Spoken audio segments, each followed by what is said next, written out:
सर्वप्रथमे मु नुआगाँ cricket association को नूतन वर्षर अभिनंदन शुभेच्छा जनाऊँगी जेहेतु एठारे 8टी टीम की नहीं खेल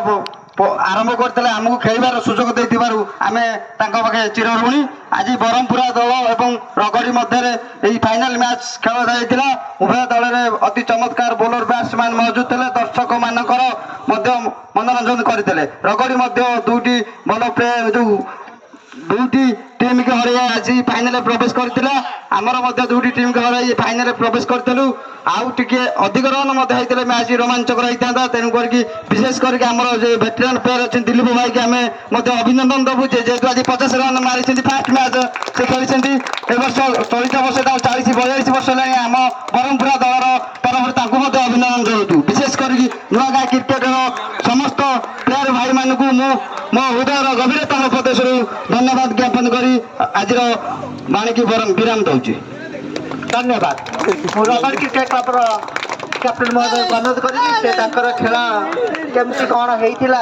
कौटे त्रुटि रही जाता जहाँफल ये भाव में होता कारण आम देखा पाई जो रगड़ी प्रथम बैटिंग करने को आसते से प्लेयर बंधु मैंने आसी नथिले तो से विषय में कौन कह सर्वप्रथम मु नुआगाँ क्रिकेट क्लब को एत सुंदर ऑर्गेनाइज कर धन्यवाद जनाऊँगी आउ शुभेच्छा जनाऊँगी अपोजिट टीम टीम को एत भल खेली आज विजय लाभ कर किछिटा भूल आम आज पराजय हासिल करूँ जोटा कि आगामी नेक्स्ट मैच आम से सुधारिक भल खेलने चेष्टा करूँ आ प्रथम तो आज आम जो टाइम विलंब है से दुखित मन करुच्ची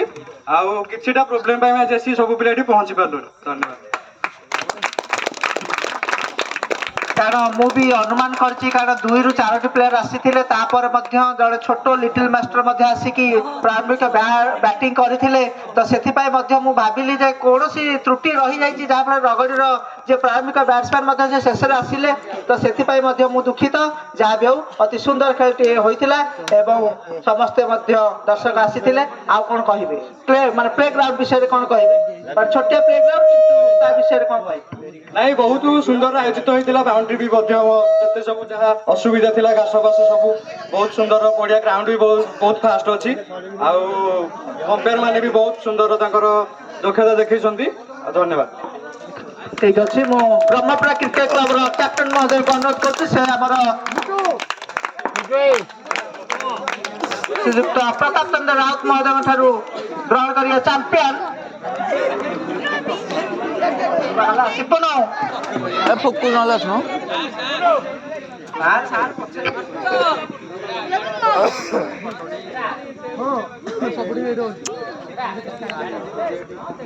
हाँ मुझे अनुरोध कर पदिया भाई विवरण टे देवे कौन माने से बहुत बढ़िया कारण कानपुर जड़े मैनेजर कहले अत्युक्ति हेबा नहीं 2 वर्ष चैंपियन होते कारण आगामी डिसेम्बर 25 तारिख में पारिकौड़ क्रिकेट क्लब आरंभ हो पदी भाई विषय टे कौन टे कहे भाई को अनुरोध कर कहे हेलो 21 तारिख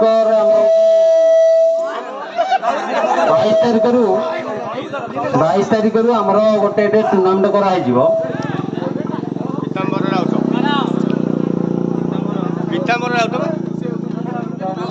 पीतवास राउंड को ना गोटे टूर्णामेंट कराब 22 तारिख से 22 तारिख आमर 50 स्तरीय गोटे टूर्णामेंट कराब से टूर्णामेंट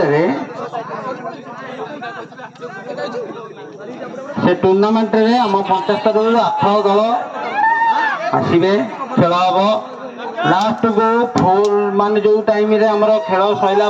फाइनाल दिन आपण मानू जो मैंने आसतु 100 ରୁ 1000 लोक हेले भी आम चुंगुड़ी डालमा करके दबू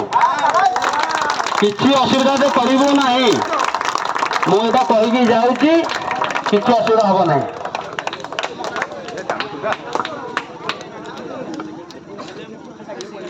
प्रथम रनर्स अप कैप्टेन महोदय को अनुरोध कर भास्कर चंद्र महांती की अनुरोध कर ट्रॉफी प्रदान कर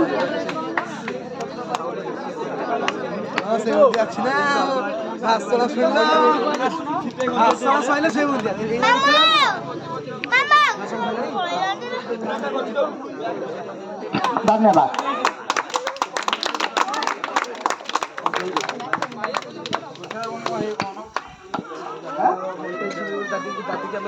ଏବଂ ମୁଁ ଭାସ୍କର ଚନ୍ଦ୍ର ମହାନ୍ତଙ୍କୁ ଅନୁରୋଧ କରୁଛି ସେ ସମ୍ୟକ ଧାରଣା ଦେବେ ତାପରେ ଆମର ଚାମ୍ପିୟନ ଦଳକୁ ଆମର ପ୍ରଦାନ କରିବେ ମିଷ୍ଟର ପ୍ରତାପ ଚନ୍ଦ୍ର ରାଉତ ମହୋଦୟ।